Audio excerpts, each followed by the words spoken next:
Ito ang mainit na balita na siyang dapat malaman ng taong bayan at tila usap-usapan ngayon sa mundo ng social media. Stella Kimbo tumanggap di umano ng mali-malitang pera. Ito'y ayon mismo sa 18 dating sundalo na lumantad sa publiko para patotohanan ang mali-malitang pera na inihayag noon ni Gutesa sa pagdinig sa Senado. Pero bago tayo magpatuloy, kung bago ka pa lang sa aking channel ay huwag mo nang kalimutang mag-like, comment at mag-subscribe para lagi kang updated sa mga susunod nating video. Bahay ni Stella Kimbo tumanggap umano ng mali-malitang pera. Lumantad nga ang dating mga miyembro ng Philippine Marines na umano'y naging bahagi ng operasyon sa pagdadala at paghahatid ng mga malalaking halaga ng pera sa iba't ibang personalidad, kabilang na nga ang sinasabing pag-deliver sa bahay ni Representative Stella Kimbo. Sa isang press conference nitong Pebrero 24, inihayag ng abogado ng grupo ni Attorney Levy Baligod na may mga larawan at dokumento na nagsisilbing ebidensya sa umano'y pagdadala ng pera sa loob ng mga maleta at mga kahon. Batay sa dokumentong ipinakita, ang laman ng bawat maleta ay umaabot umano sa 50 hanggang 70 million pesos. Mayroon din umanong paper bags at expandable envelopes na naglalaman ng milyon-milyong piso. Ang revelasyong ito ay bahagi ng mas malawak na aligasyon ng grupo na umabot umano sa 805 billion pesos ang kanilang naihatid sa iba't ibang destinasyon, kabilang ang sinasabing mga tirahan ng ilang mga opisyal at personalidad, pati na rin ang mga lugar na iniuugnay mismo kay Pangulong Marcos Jr. Anong masasabi nyo dito mga kababayan? At para sa buong detalye ng balita, narito't panoorin natin ang full video. Yung maleta po kasi mga kababayan ay sa gitna ng nagaganap na bombahan dyan sa Middle East. Magiging busy po ang ating mababang kapulungan, yung House of Representatives, upang pag-usapan, magkaroon ng deliberation tungkol sa impeachment laban kay Inday Sara. No? Kay Inday Sara. Sino ho ba ang mga uupo doon sa Justice Committee? Sabi po kasi doon sa desisyon ni Senior Associate Justice Marvic Leonen, ang impeachment complaint ay napakahalaga.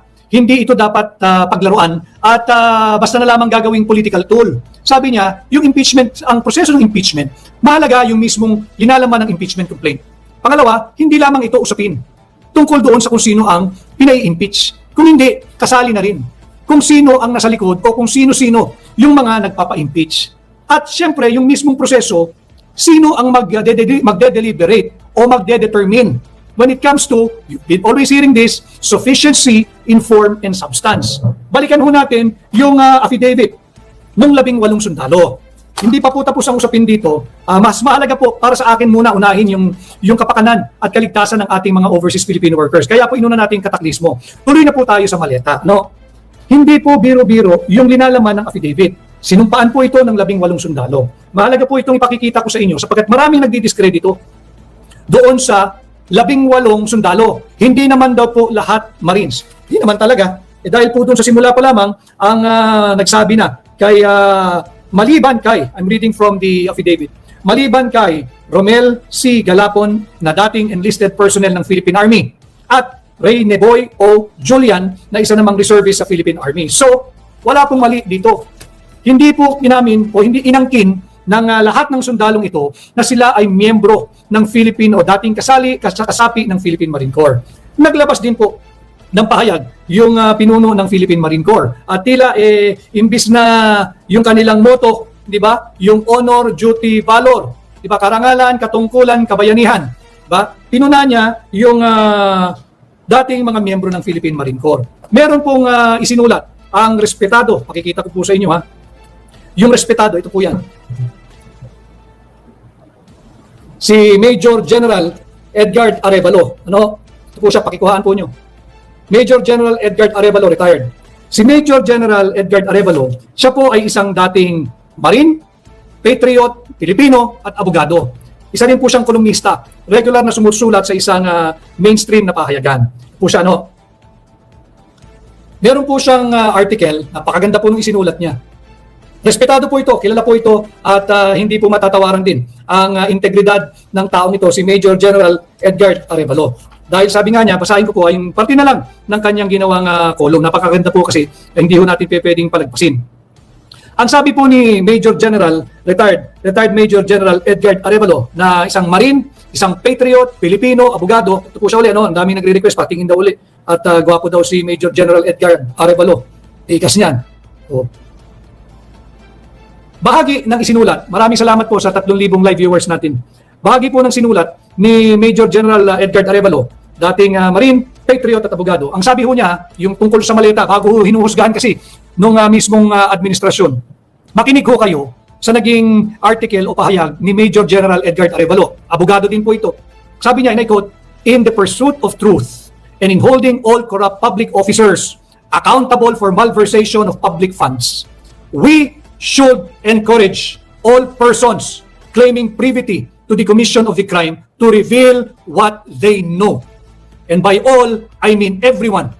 So, why exclude former soldiers when they are Filipinos? After all, linaw po nun. Tagalogin ko po with the permission of retired Major General Edgar Arevalo. Sabi po niya, sa atin pong paniningil for transparency at full accountability sa lahat ng magnanakaw, ng kurakot at corrupt na opisyal ng pamahalaan sa ilalim ng Bongbong Marcos administration, humihingi tayo ng full accountability sa trilyong pisong kanila pong minalverse or malversation of public funds. Hindi ba dapat hikayatin natin ang lahat, at ang ibig sabihin niyang lahat-lahat, maging dati ka mang sundalo, kasalukuyan kang sundalo, o ordinaryo kang Pilipino, na isiwalat mo ang lahat ng iyong nalalaman patungkol sa kasong malversation of public funds, kurakot, korupsyon at plunder?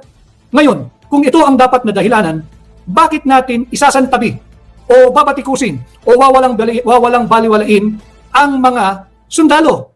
Hindi ba't sila'y Pilipino rin? Yan po yung bahagi ng isinulat ni retired Major General Edgar Arevalo. Bukod po dyan, kasi po sinasabi ng mga kasalukuyang mga nandyan sa Philippine Marine Corps at yung mga nagrurunong-runungan sa military parlance or military lingo, mga dishonorably discharged naman yan. Ang sabi po ni retired Major General Edgar Arevalo, Marines, Patriot, abogado, Pilipino, kolumnista rin. Ang sabi niya, retired, honorably or dishonorably discharged, Marines or not, all of us are citizens of this country. We owe it to the next generation to hold public officers accountable and responsible for their intentionally unlawful acts. Intentional, ginamit niya yun. Improper performance of a lawful act and failure to act when a duty exists. Malinaw po yun. Titin ko ha. Yan po ay kataga na isinulat ni retired Major General Edgar Arevalo. No? Yung pangalawang bahagi, tagalogin ko po, susubukan natin pasimplihin. Ang sabi po ni retired Major General Edgar Arevalo, dating bahagi ng Philippine Marine Corps, retirado ka man, ikaw may na-discharge honorably or dishonorably, lahat tayo. Regardless of katungkulan mo, kung paano ka nagretiro, kung paano ka nahiwalay sa serbisyo, lahat tayo ay Pilipino at lahat tayo ay may karapatan sa ilalim ng ating saligang batas. Obligasyon natin sa mga kabataang Pilipino kasalukuyan at sa mga darating pang henerasyon na tugisin at panagutin at gawing fully accountable ang mga nasa pamahalaan sa kanilang ginawang intentional na unlawful acts or maling pagsasagawa ng kanilang trabaho o ang maling pag-akto at pagganap ng kanilang katungkulan. Malinaw po yung naging pahayag na yan. Ito po'y patungkol doon sa maleta na. Pag-usapan ho natin yung maleta. Yung maleta, ang dami pong pangalan ang nakalista rito na binanggit din sa Aldico, Martin Romualdez, may mga senador, si Chis Escudero, Senate President Tito Soto, at pagdating po sa mababang kapulungan, binabanggit din po Benny Abante, Zia Adyong, Arlene Brosas, Joel Chua, yung mga aktibo muna. Of course, nandiyan si Manix Delipe, nandiyan si Stella Kimbo, nandiyan si Raul Manuel, o nandiyan si Luis Tro, nandiyan si Janet Garin, nandiyan si, tapos na po siya sa Kongreso, mga nasa House of sa Senado, si Erwin Tulfo. Mahalaga po ito sapagkat busy sila, imbis na pag-usapan ano yung emergency measure na gagawin ng gobyerno to protect our overseas Filipino workers and Filipino migrants. Ang kanila pong pangunahing gagawin ngayon, deliberation ng Inday Sara impeachment. Ano ho? Sino ang magde-deliberate? Yung mga taong inaakusahan na tumanggap ng mali-malitang pera mula doon sa 18 sundalo na iprinisinta ni Atty. Levy Baligod nung nakaraang Thursday or Friday, I believe. Ano? So, sino mag-iimbestiga? Hindi ba dapat mag-inhibit sila? Kaya po, mariin ang naging pahayag ng Hakbang ng Maisog na kinukonsidera na magsagawa ng mga payapang kilos protesta sa bahay ng mga kongresista na aktibong magde-deliberate dito sa impeachment ni Inday Sara, pero inaakusahan din na nakatanggap at na-deliveran o nahatiran ng mali-malitang pera nung 18 sundalo, na napakaganda yung naging topic ni retired Major General Edgard Arevalo na aking pong ibinasa sa inyo, yung portion. Bisitahin po niyo yung kanyang naging column dyan po sa Manila Times kahapon.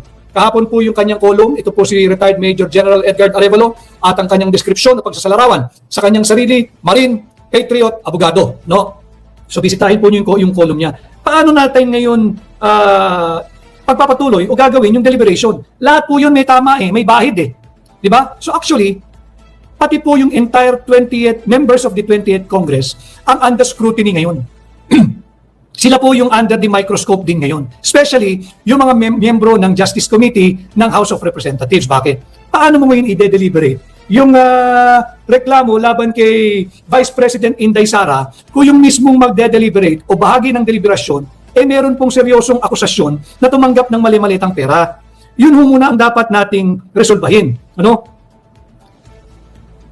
Hindi po pwede kasing basta i-discredit yung personal knowledge. Personal knowledge po yung ilinahad ng 18 sundalo. Personal knowledge po iyon. Hindi mo pwedeng basta ipagpag.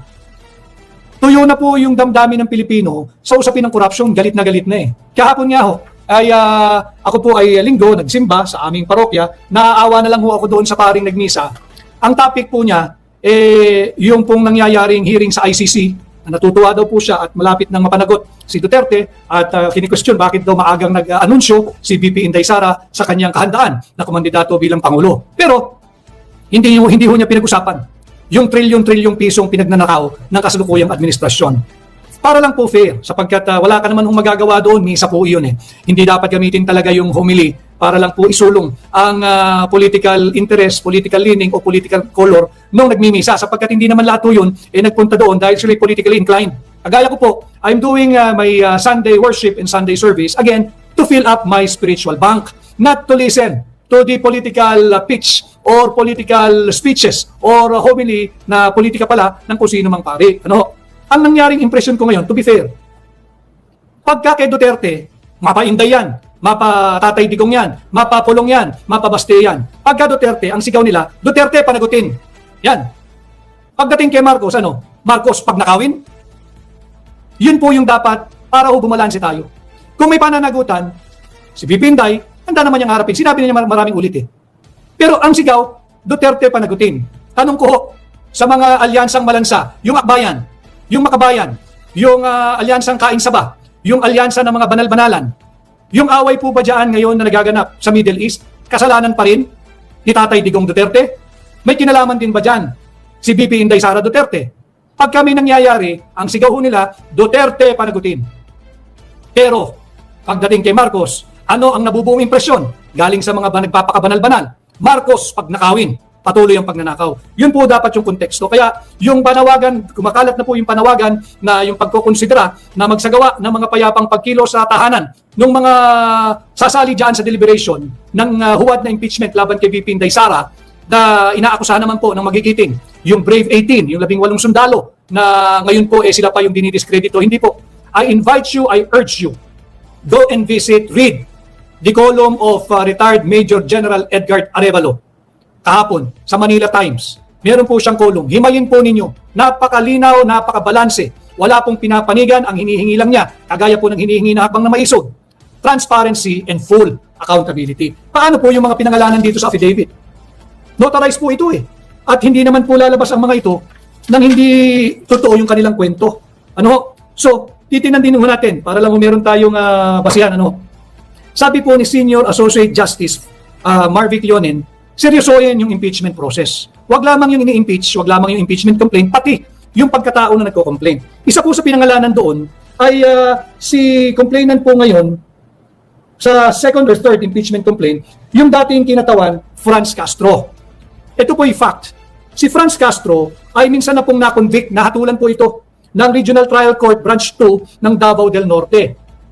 Fact po ito. Ano pong kaso ni dating mambabatas Franz Castro? Nakasama po kasi yung pangalan niya dito sa affidavit ng 18 sundalo. Kaya po natin tinatalakay ngayon dahil yung seriousness of the complainant, yung seriousness of the person of the complainant dapat din suriin. Franz Castro, siya po ay convicted ng Regional Trial Court Branch 2 ng Davao del Norte sa kasong, seryoso po ito, violation of Section 10 of RA 7610, yung special protection of children against abuse, against exploitation, at against discrimination. Mabigat po itong kasong ito. Ang hatol niya po rito hanggang 8 years mabigat po ito, convicted po siya rito on appeal lang. Ngayon, pakikita ko rin po, bukod sa siya ay convicted sa kasong paglabag sa Section 10 of Republic Act 7610, yung special protection of children against abuse, exploitation, and discrimination, siya po ay naakusahan ng 18 sundalo, dating sundalo, retirado, na tumanggap ng maletang pera. 2 venue sa House of Representatives mismo. Imagine mo, yung sinasabi nilang House of People, House of the People, doon pala ang hatiran ng nakaw na yaman, nakaw na pera, mali-maleta, at sa isang townhouse. Ito po siya, para makita nyo anong pagkatao nito.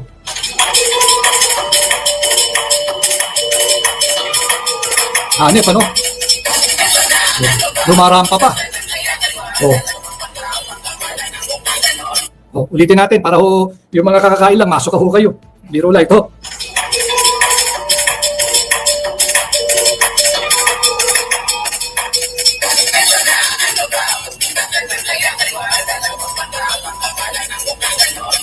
Nakuha pa hong rumampa, di ba? Dapat suriin. Pati yung pagkatao nung nasa likod ng mga impeachment complaint. Harassment po iyan Again, ulitin ko lahat ng nangyayari dahil wala pong may pakitang performance ang kasalukuyang administrasyon, ang game plan nila, ang storybook po nila ay sisihin ang mga Duterte. Hindi po uubra. Alam po ng tao na wala kayong nagawang mabuti sa loob ng 4 na taon na ninyong panunungkulan, kung kayo man ay nanungkulan. Kaya nga po, ang kanilang sigaw, kung tingnan ninyo distorted na po sila Duterte panagutin, Marcos pag nakawin. Ang linaw Bakit hindi sila maging ilaw, maging susi, maging instrumento, maging elemento ng paghingi ng transparency at full accountability rather than discredit the 18 soldiers na alam naman natin sinugal na po nila yung kanilang personal safety pati yung safety ng kanilang mga mahal sa buhay. Saan pumapasok ngayon yung Barsaga? Kataklismo, dahil nga po masama yung nangyayaring gera dyan sa gitnang silangan, sakol na po tayo. Mismong BSP ang nagsabi, ito pong nakakatapos sa buwan ng Pebrero, ang sabi nila, projection nila, ang inflation daw po ay somewhere between 2.3 to 3.1%. Tumataas po. Tatandaan nyo bagsak yung ating third and fourth quarter GDP, kaya mahalaga na sana'y pumick up ang ating ekonomiya ngayong first quarter ng taong kasalukuyan. Subalit, yung February, pumalo po yung inflation 2.3 to 3.1 ang projection ng BSP. Hindi pa po dyan factored in yung kagaganap lamang na gera dyan sa gitnang silangan. Baka po higit itong tataas at higit na babagsak ang ating piso. Ngayon pa lamang, from 57.66 nung nagsara ng Friday, 58.30 po kaninang 12 noon, yung presyo po ng palitan ng piso sa dolyar. Tuloy po tayo kay Kiko Barsaga. Si Kiko Barsaga, siya po yung 4th District Congressman ng Cavite.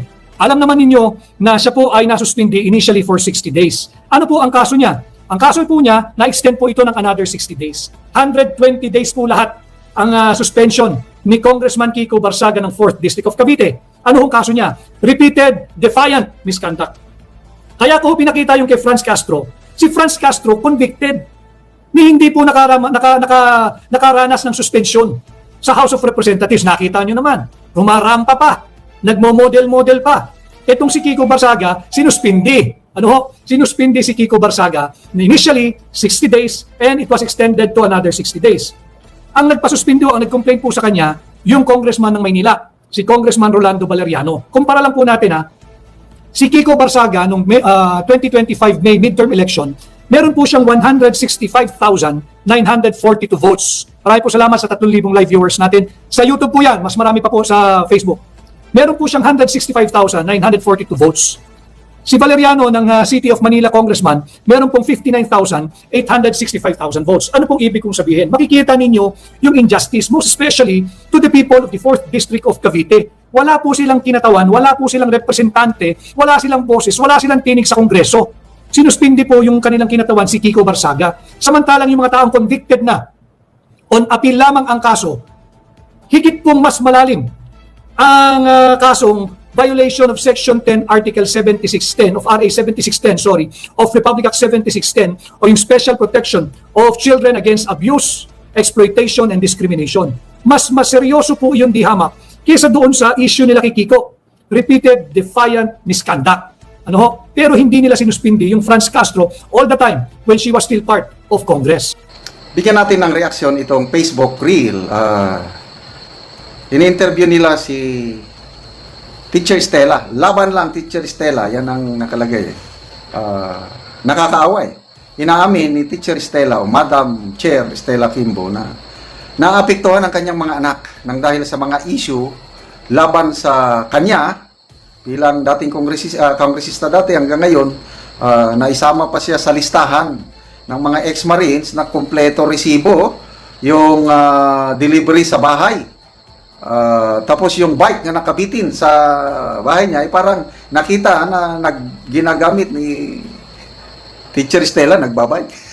So ito, mga bata, kawawa, umamin siya, ang isang anak niya is kailangan pa ng professional help dahil hindi nila makayanan yung batikos, yung hate comments ng mga netizens laban kay Teacher Stella. Ito.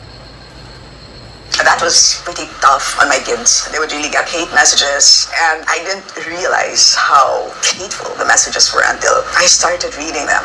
And I cannot even describe them to you, Karen. Yeah, that must be hard for a Karen. mom. Not because of yourself, but you're worried about your children. So how did you handle that? Took a lot of explaining, and for one of them, we actually needed professional help. Yun! That was pretty tough on my kids. They would really get hate messages, and I didn't realize how hateful the messages were until I started reading them. And I cannot even describe them to you, Karen. Yeah, that must be hard for a mom. Not because of yourself, but you're worried about your children. So how did you handle that? Took a lot of explaining, and for one of them, we actually needed professional help. And that was pretty Kawawa naman ang mga anak, ano? Silang nagsasuffer dahil sa ginagawa ng mga magulang. Okay. Kailan, tataka naman ako dito, nakangiti pa siya. Di ba kung apektado yung anak niya, kung ako ang magsasalita ng ganyan, it show my face. Dahil kawawa mga bata. Ay lang siya. O, ulitin natin ha. I-observe nyo yung kanyang smile. Parang happy-happy siya. tough on my kids. They would really get hate messages, and I didn't realize how hateful the messages were until I started reading them. And I cannot even describe them to you, Karen. Yeah, that must be hard for a mom. Not because of yourself, but you're worried about your children. So how did you handle that? Took a lot of explaining, and for one of them, we actually needed professional help. I'm Elsa. That was Basa lang tayo sa mga comments. Ito pa ang isang, may drawing ng buhaya. Maria Rona, you handled it by saying, may maleta tayo. Klaro yung litrato niya, litrato na nag-deliver sa bahay niya. Dapat ang sagutin niya, ay, hindi ko bahay yan. Punta kayo sa bahay ko. Kung may ganyan na itsura. Yung bisikleta na yan, hindi akin. Yasen, Mia, importante daw sa amin ni Ma'am may malita na siya, secure future ng pamilya niya.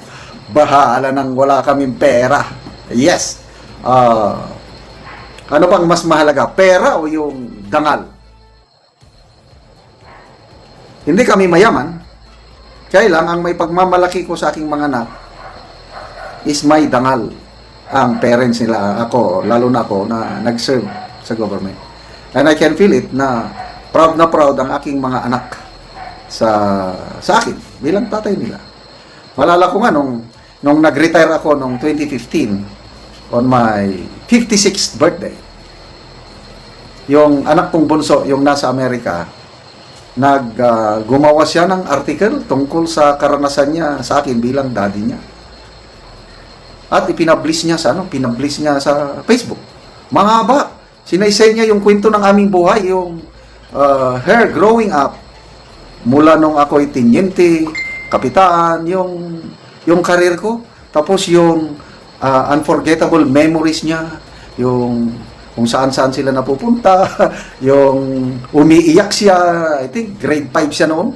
Grade 5 siya, bigla akong na-transfer from Agusan del Sur to Cagayan de Oro. Kininto niya doon, umiiyak siya sa 6x6 kasi lipat ng lipat. Mga ganun. And it makes me so proud as their father. Although wala kaming kayamanan, kasi pension ko lang ang aking inasahan, but happy family kami. Ipinagmamalaki nila ako as their daddy. Of course, with their mommy. Yun, mas gusto ko yun. Kasi yung mali-malita ng pera, binabas ka naman. Oh, malala ko tuloy, yung kamag-anak ni Saldico, yung kumain sa isang restaurant, ilang thousand yun? 800,000 ba yun? Na sinsilyo lang daw yun. Tapos, binas ng mga netizens. Nako, hanggang na-depress yung dalaga at nagmakaawa sa taong bayan na, please, stop bashing my daughter. Oh, so ito, nakaranas sila ng bashing ng mga netizens at hindi mo naman masisisi ang mga netizens na pinagnakawan ng mali-malitang pera. Ay nako. Oh, Loy Oreo, Kulungan is waving. Torinats Castillo, Di Bali, Paldo naman. Rachel Dajaner, nagawa mo pang gumiti. Deserve. Yun nga. Kinikwento niya ang masamang nangyari sa kanyang anak. Tapos nakangiti parang proud. Ano ba yan? Rosa, no need to explain. My picture eh. Eduardo Gallego, nagsisisi na ba? Palagay ko hindi dahil nakangiti. Padilla siya, from tribe to pa-artista man, from rags to riches. Viral yung naka-tricycle siya na ano. Ang ganda no, nagtra-tricycle, profesora. Ganyan na sana dapat. Biglang naging kongresista. Whatever we saw, we reap. So, kawawang mga anak. Kaya naman anong masasabi mo sa balitang ito? Kung mayroon kang hinaing at komento ay mag-comment ka lamang sa ibaba ng videong ito. Maraming salamat.